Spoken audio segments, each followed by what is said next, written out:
കുന്നമംഗലം ഗ്രാമപഞ്ചായത്ത് കേരളോത്സവം സമാപന സമ്മേളനം ആർട്ടിസ്റ്റ് ഡാവിഞ്ചി സുരേഷ് ഉദ്ഘാടനം ചെയ്തു. ഗ്രാമപഞ്ചായത്ത് പ്രസിഡന്റ് കെ എസ് തമ്പി അധ്യക്ഷത വഹിച്ച ചടങ്ങിൽ ചലച്ചിത്ര നടൻ രാജേഷ് തമ്പുരു മുഖ്യാതിഥിയായിരുന്നു. ഗ്രാമപഞ്ചായത്ത് ക്ഷേമകാര്യ സ്റ്റാൻഡിംഗ് കമ്മിറ്റി ചെയർമാൻമാരായ Katrina George, Suresh Ammanath, Santhosh T A, Hridya Ajeesh, block panchayat അംഗം രഞ്ജിനി ശ്രീകുമാർ എന്നിവർ ആശംസകൾ നേർന്നു. ഗ്രാമപഞ്ചായത്ത് വൈസ് പ്രസിഡന്റ് കവിത സുരേഷ് സ്വാഗതവും സെക്രട്ടറി പി ജയ നന്ദിയും പറഞ്ഞു. കലാകാരികളൊക്കെ കായിക പ്രതിഭകളടക്കം നമുക്ക് ഒരുപാട് പേര് നമ്മുടെ നാട്ടിലുണ്ട്, വളർന്നു വരുന്ന ഒരുപാട് പേരുണ്ട്.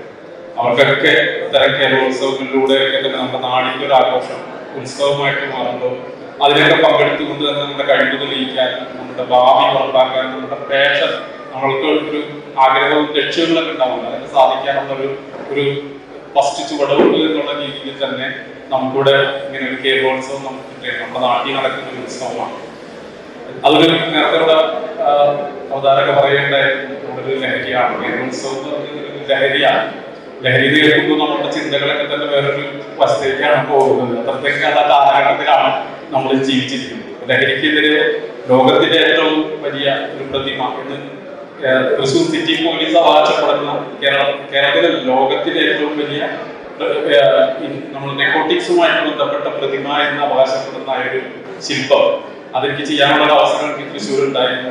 തൃശ്ശൂർക്കാരനായതുകൊണ്ട് എന്ന പേരിൽ എനിക്ക് തൃശ്ശൂരിലൊരു അത്രയും വലിയൊരു ശില്പം ചെയ്യാനുള്ള അവസരം 40 അടിയോളം നീളം 18 അടിയോളം ഉയരം ഉണ്ടായിരുന്ന ആ ശില്പത്തിന് ഇപ്പോഴും നമ്മുടെ വടക്കേ സ്റ്റാൻഡിൽ പോയ ശില്പം കാണാം.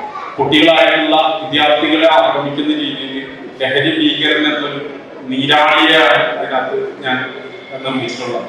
അത് നമുക്കൊരു ലോകത്തിലെ ഏറ്റവും വലിയ പ്രതിമ എന്ന് പറഞ്ഞ അഭിമാനത്തോടുകൂടി പറയാൻ പറ്റില്ല, ഒരു സന്തോഷത്തോടുകൂടി പറയാൻ പറ്റില്ല. കാരണം നമ്മുടെ നാടിന്റെ അവസ്ഥയാണ് നമ്മൾ അവിടെ ചെറുപ്പക്കാരായിട്ടുള്ള ലഹരി ഉപയോഗിക്കുന്ന ആളുകളെയൊക്കെ നമ്മൾ ബോധവൽക്കരിക്കാൻ കൂടി വേണ്ടിയിട്ടാണ് നമ്മൾ ഇത്തരത്തിലൊരു ശില്പം ഉണ്ടാക്കി വെച്ചത്.